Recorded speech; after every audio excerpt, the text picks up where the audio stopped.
and we've got ourselves a little bit of collusion in the National Football League. All right, this is the there's a lot going on here. We are going to try and lay this out as best as possible to make it easier to understand and to listen to here on the radio or on the podcast if you're joining us in either form.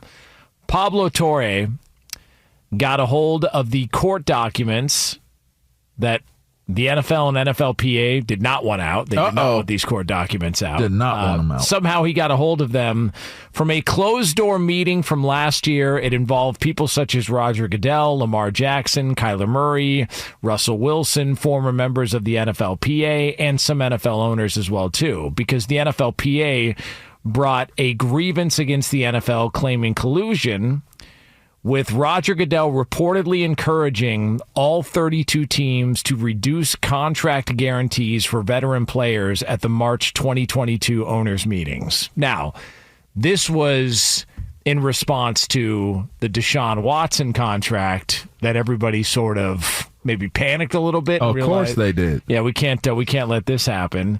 The NFL actually won this grievance, but the arbiter ruled that despite the NFL encouraging collusion, he could not prove by a clear preponderance that NFL teams acted on that advice. But he did say, quote, "There is little question that the NFL Management Council, with the blessing of the commissioner, encouraged all 32 NFL clubs to reduce guarantees in veterans' contracts at the March 2022 annual owners meeting." Now, there's specifics to this, which we can get into at that point, whether it comes to Lamar Jackson's negotiations, Kyler Murray, the Russell Wilson stuff. But just in general, I'm not surprised, man. I'm sorry. I'm not surprised at all. I know it's a bad look for NFL owners, but it doesn't change how I consume the league. It doesn't change how I feel about the product. It's not going to make me stop watching the product. I just work, I don't have any false pretenses about what the NFL is. The NFL is a business. It's a cutthroat business. And I do believe that owners probably have discussions with each other while they're competing against each other, so to speak, that there are discussions, tampering, collusion. I think all of those things exist. I think they've always existed. None of this surprises me, so I don't know that this is necessarily going to turn people off from the NFL based on these findings. Because all I see are lies and collusion. Let's think about this here. The fans. Contracts, guaranteed money. You know what the age-old thing with fans is how much players make. They've always been outraged and bothered by how much players make. So, in the end, this is just another storyline that continues to make the reality TV show that is the National Football League it just stays relevant. It's entertainment. That's all this is. Yeah. That really is all this is, because it's hard to humanize and it's hard to make things like this real when you hear $230 million. It's just hard to conceptualize some of these things. So when you listen to it and you hear it they're colluding, it's still about the bottom line. All these owners want to increase their bottom line. And if that means decreasing some of the bottom line of these players, the employees, then that's what they're going to do, because it's ultimately the health of the company, the health of the business that matters the most. Employees are replaceable and will eventually be replaced. So it doesn't come off as a shocker to me that they would want to lessen and lower guarantees. And if you found it to be a surprise, just look no further than you're talking about with veterans, but they're trying to do it with rookies too. Look at Cincinnati. They're trying to do it with young guys too. So, and I believe this is really the only sport left that doesn't do fully guaranteed contracts. They do it in baseball. They do it in soccer. Yeah. I don't know if they do it in hockey. I'm not sure about hockey, but the NBA does. The NBA does. I mean, it's so. And listen, there's way less players in the NBA. I believe there's less players in hockey. There is less players. Football has the most players that you have to put on a roster. So in some instances, I can understand the idea of how it all works in terms of how many guys you're paying and if they're guaranteed contracts, but you're not paying that many guys very much money anyway. Like there's about, 4 or 5 guys maybe. Like you talk about your tackle, maybe 2 tackles if they're both really good, your quarterback, maybe your running back if your running back is good, but that's not often these days, so that's a small number. Maybe 1 receiver, edge rusher, and maybe if you have a really good cover corner.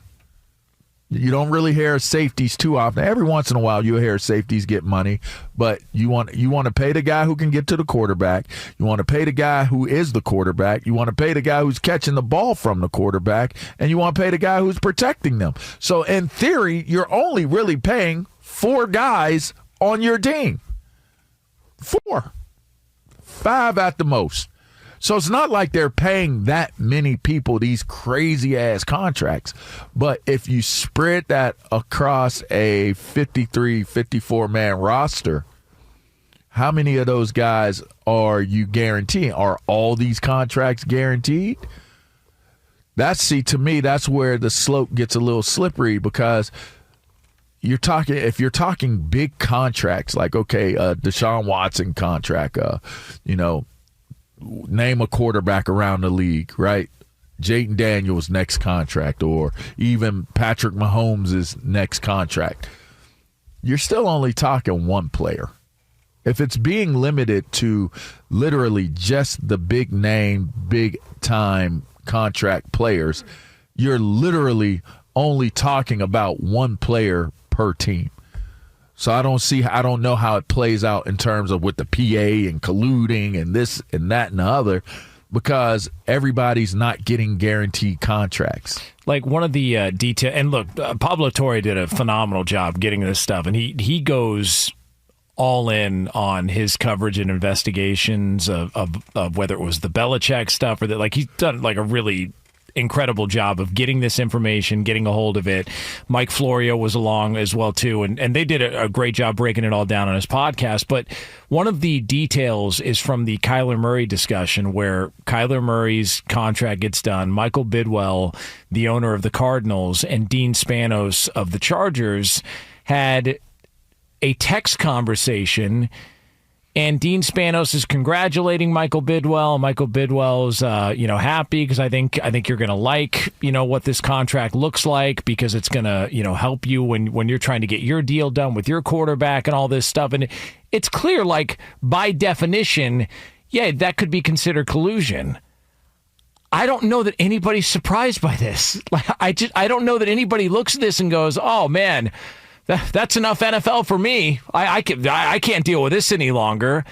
I don't use the NFL for my moral compass. Like I'm not looking at the NFL going, "Man, the only reason I watch this sport is because I want to know about role models. I want to know about all the people that are going to be my guiding light through life, so that I know how to act, how to behave, It's just entertainment. When I watch games, I'm not watching because I'm really hoping they're great guys behind the scenes. I work under the understanding, at least this is how I internalize it. I work under the understanding that everybody's a scumbag.